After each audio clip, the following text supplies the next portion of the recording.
Hey guys, so the NFL draft just ended. I want to first and foremost just say thanks for those of you who watched it with me while I streamed it. If you didn't, go back and watch them. I posted some of the lives. I accidentally couldn't keep the first round that I streamed from home on my desktop with the bars and everything else. They gave me a copyright claim and error, but I was able to do these last couple of rounds, 6th and 7th rounds. Those are RicoKnows rounds for sure, because those are guys that I know, that I care about. And I know that I've taught so many people about the draft and what to care about in certain players. And now we're in the 7th round and people are screaming out names. And that's important because before you ever found my channel, you might not have known all those names. So I take a lot of pride in that. I think it's important that you guys sit there. Most people are sitting there, who are all these guys in the 6th and 7th round? Change the channel. Instead, this year, we're screaming out names. We're saying, how is this guy not drafted? And that's really important to me, that you guys learn the value of undrafted free agents, the 6th and 7th round of the draft, essential to your team's success and to building rosters in the NFL. I want to look for every single player making a practice squad, every single player, reaching that, I guess, what we call that lucrative dream. Practice squad players are making over $200,000 now. So if you know a guy and you're pulling for a kid and he finally makes it and he gets that $200,000, that's a pretty good living. At the same time, if they make that final 53, if they make that active roster as an undrafted free agent, league min is over $450,000 now. These guys are making serious money. So I'm excited for everybody. But without further ado, here's the deal. I don't have my normal setup. I'm not at home in front of my computer. I don't have Google. I'm just going to talk off the top of the dome. I do know a lot. We are here. I can identify certain players.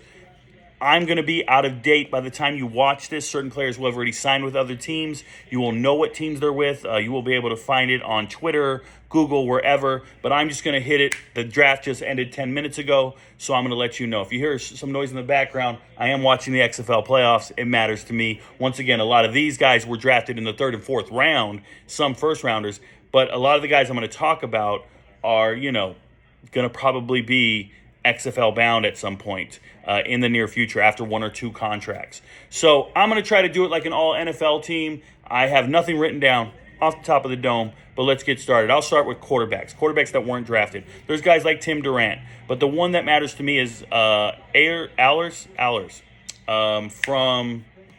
from Eastern Carolina. Good quarterback. They tell me he's got a weak arm. Didn't get drafted. I don't know where he's going, but that's a quarterback I'm interested in that didn't get drafted. Another guy is Lindsey Scott Jr. I hope he gets a shot with the Steelers, right? I think they were interested in him. He did get drafted in the USFL by the Maulers, so he's going to be in Pittsburgh Maulers anyways. So, and what I'm saying is if he doesn't make it on the active 53, you get a chance to make a practice squad. If you don't make the practice squad, then you go to option number 3. The Pittsburgh Maulers already own his rights in the USFL. So that's a quarterback I'm very interested in. Lindsey Scott Jr., Holton Allers, and maybe Tim Durant from Dormat from Fordham. Yeah, so there we go. Moving to running backs. I know a lot of people were talking about Sean Tucker. Look, I told everybody Sean Tucker's not getting drafted. He was not allowed to take part in the NFL Combine because of a medical concern. This is not because of an injury concern. Dude, they'll draft you with injuries, or they'll give you a shot. But a medical concern, like a health concern, where you're not passing physicals, you're not able to... You ever heard of a guy getting traded, and then they say he failed the physical, so the trade went void? Yeah, this is kind of how this works. We knew Sean Tucker was not going to get drafted by anyone in the league. So I'm not even going to mention Sean Tucker. I don't know where he's going. He might redeem himself and make it happen. Hold on, we have a touchdown in the playoff game. This matters to me. I know this is important, but I need to know who just scored. Arlington just scored on Houston. Arlington 4-6 is up 12-0 over 7-3 Houston. That's huge for me in regards to the XFL. But back to this. The 2 running backs I am concerned with that didn't get drafted, I'm most interested in.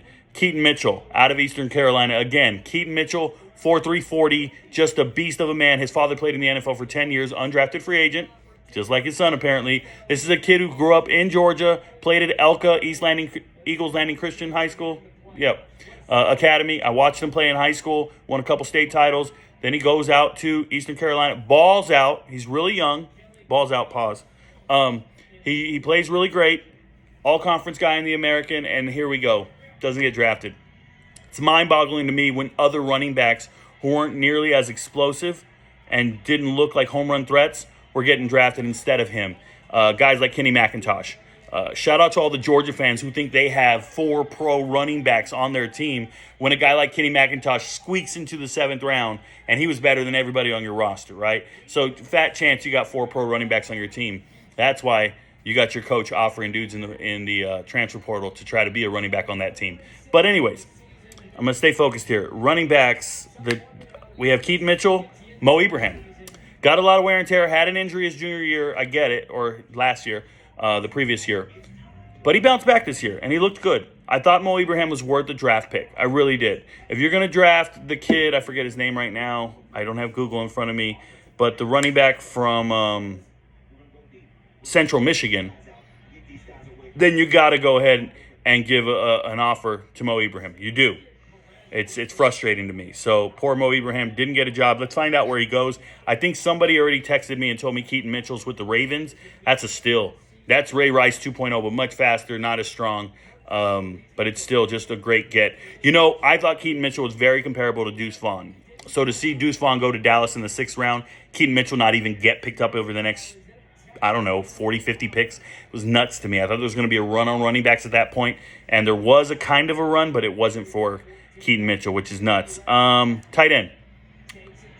I skipped wide receivers. Okay, wide receivers. Wide receivers that I care about, Jalen Moreno-cropper. Great wide receiver, didn't get drafted. I think it's bananas. Jalen Moreno-cropper didn't get drafted.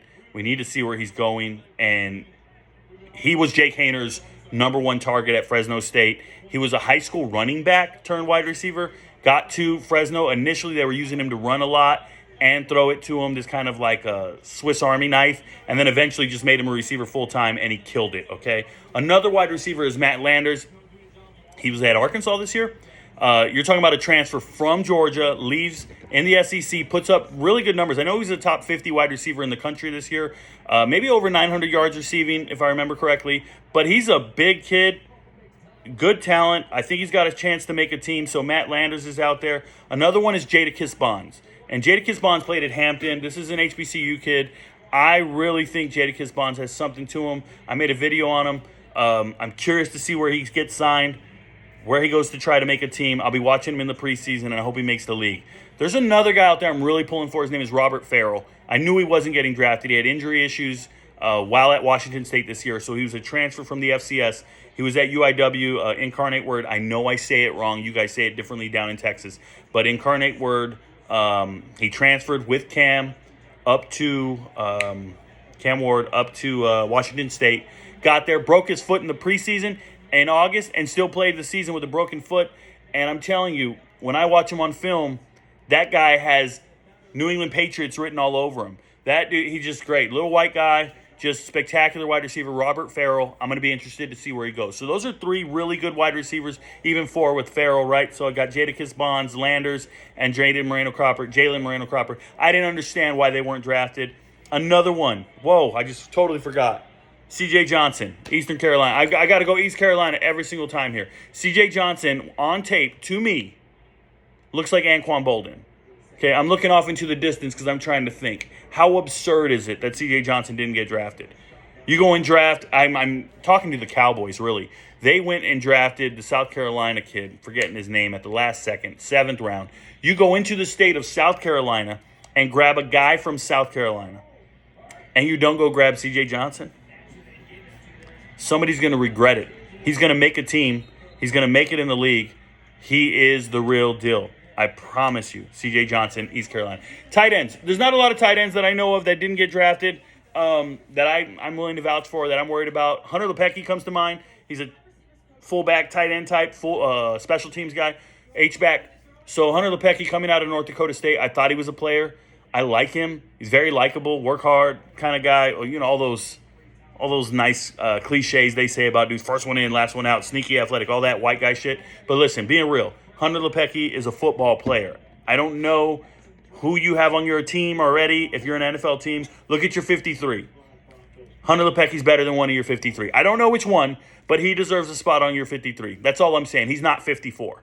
So Hunter Lepecki not getting drafted, very surprising. But I think it's one of those cases where you got a guy who's a tweener. He's not a legitimate tight end. He's not a legitimate fullback. Who needs a fullback anyways, right? So, and then I see fullbacks getting drafted, and I'm going, oh, my God. Do you guys forget Hunter Lepecki exists out there? So now, when it comes to undrafted free agents, this is not a sexy position. Offensive lineman. I don't know a ton of offensive linemen that I'm too concerned about that didn't get drafted. One that comes to mind is McLennan. I'm forgetting what school he's from. It escapes me right now, and I'm sorry for winging it like this, guys. I owe you real answers here.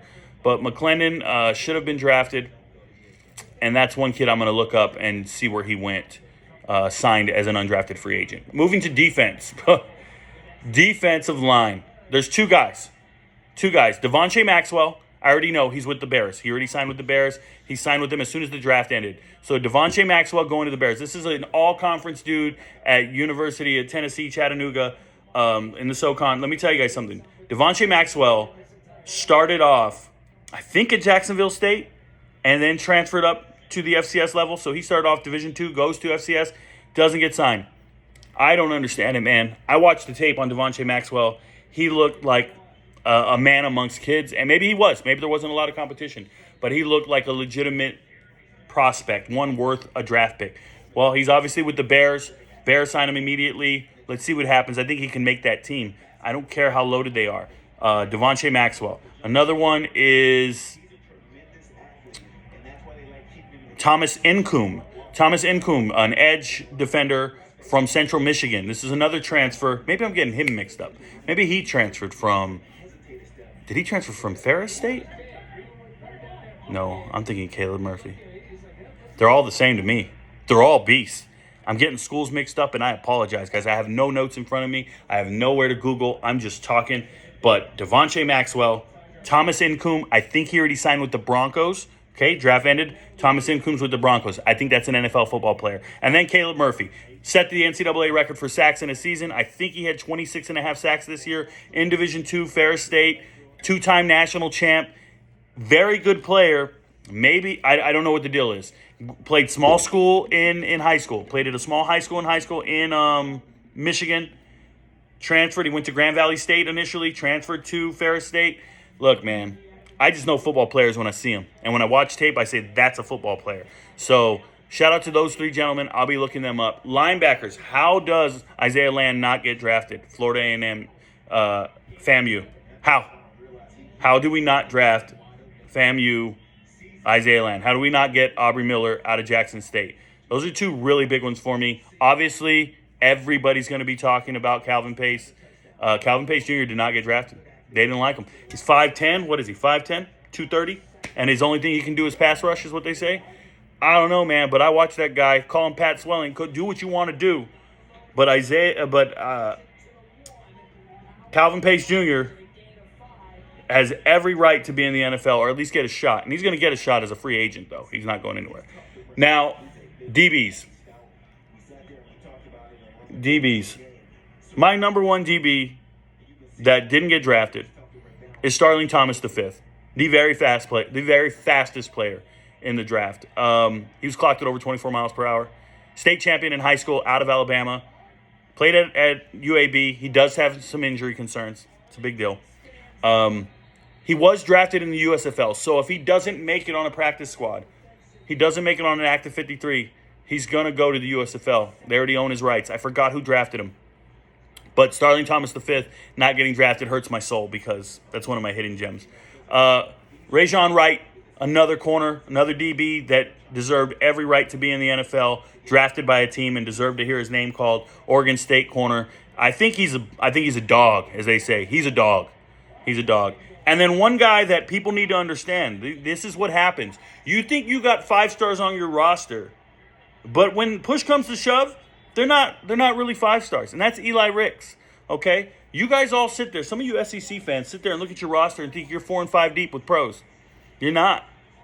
You got names. They got stars from high school, but they ain't it. And Eli Ricks is one of those guys. I'm curious to see what happens. Does he have that dog in him to finally say, hey, I'm an undrafted free agent. I need to go earn my keep. He's never had that before, right? It's one of those things. You've always had it handed to you. Now you got to go earn it because they didn't pick you. So whoever does decide to give you a call and invite you to camp, I don't know if they even want you because they had a choice to pick you 7 times or more, and they passed over you every time. And they're picking corners from Toledo. Now, I got beef with a couple of teams. Whoever's drafting kickers and punters, stop it. Stop it. We just need to come to an agreement. They just all need to talk to each other and say, hey, man, we'll get all these guys after the draft. Because I'd much rather sit here with a list of 10 kickers and punters. I don't have a list, but you know what I'm saying. 10 kickers and punters and be talking about them. But instead, I got to talk about some of these young men who actually belong in the NFL at certain positions of value. And I'm not saying kickers and punters don't matter, but I'm saying we should treat them all the same. The vast majority of kickers and punters don't get drafted, so we should treat them all the same. Just level playing field. Because kickers, I mean, golly. Shout out to whoever did what. Lastly, I want to say this, okay? Because I'm done here. I apologize for taking all your time. Shout out to the Packers. Everything the Packers did in this draft, that entire organization, about 80% of the decisions they made, with the exception of the kicker in the 6th round, were from my page. I mean, I did videos on each individual player that they talked about or they drafted. Musgrave, Tucker Kraft. I talked about Sean Clifford. I talked about Devontae Wicks. They just went around and did everything I said. And then at the very end, they take Grant DeBose. They literally, somebody on their team, one of their scouts, is subscribed to me, following me or something, because I did all this on TikTok months ago. For the last 4 or 5 months, I've been talking the draft, and every guy I talked about, everything I said, the Packers follow me to a T. So for all of my fans out there, all of my followers who are always like, Rico, you belong on TV. Rico, you belong on radio. You belong with you need a podcast. You need to be working for the NFL. You need to be working for a college team. Well, let me tell you something. I feel so much more validated today when I see an entire NFL franchise straight up mimic what I've been talking about for the last 4 or 5 months. It's impressive. I'm happy for the Packers. I'm not a Packers fan. I'm not a fan of any team, but I'm just saying it feels really cool to sit here with a lot of my fans. We were watching it on live. We were streaming it, and every time the Packers made a choice and decision, everybody just goes, hey, that's a RicoKnows player. Hey, that's you, bro. That's everything you said to do. That's every guy that's a guy you talked about. It just feels so great, man. If you ever wanted to feel validated, it's at this time in this draft. Now, that being said, all these players that didn't get drafted, I missed on all of them, apparently, right? I don't think I missed. I think the NFL misses. I think the NFL misses a lot. I think they have an improper way of evaluating talent, whatever it is. I don't know what they value. I don't know what traits they're looking for. But I can tell you that they miss time and time again. So even if it is a guy that I value highly and it didn't go the right way, I still stand with conviction on what I say about certain players. I want you to know, somebody looked at my cornerbacks list and said, Rico, every corner you talked about, in the order you talked about, that's how it went down in the draft, with the exception of Clark Phillips III, because I had him third. They said, Rico, you got the corners right. 9 out of 10, that's insane. And I had them in the right order. I had Forbes going second, and I said, listen, I didn't predict what order they're getting ranked in. I just had them in the order I like them. The fact that NFL teams drafted them in that order is awesome. I'm not here to predict them like that, but that's what happened. Everybody's like, hey, man, why do you have Gonzalez third? You're crazy. Every comment I had, Gonzalez third. It's like, that's where I have them. That's where the NFL had them too, okay? I don't try to guess what all 32 GMs are going to do. I don't try to guess what all 32 draft departments are going to do. But sometimes certain position groups get it right. Now, I have a lot of experience playing as a defensive back. That's what I know my whole life. So when I evaluate defensive backs, maybe I'm a little closer to what the NFL sees than some other guys. It's just what I understand, right? I have a certain level of comfortability. Give me words, bro. Help me out. I'm just letting you guys know I have this level of understanding when it comes to DBs and wide receivers. Played it my whole life. So this is what I know. And I've coached it too. And I'm looking at it going, hey, man, that don't look right. So that's why I'm so shocked about some of the guys that I value, because I hit on a lot and then I don't hit on some others. But I don't take any offense to it. So more power to them. They're the NFL. They're going to pay these players. They're going to invest in them. And we're going to watch them play and see how it pans out. But I'm telling you right now, shout out to Jake Hayner for being a Saint. Yes, and taking that job over someday. I'm extremely happy for him. Shout out to my boy Tank Dell for being in Houston and doing his thing. And shout out to Marty Mapow. Marty Mapow was my number one safety. The day I watched film on him, I said, this is the best safety I've ever seen. Now, they're going to say he's a linebacker. They're going to keep him at safety. I don't know what they're going to do with him in the NFL. I have no control over that.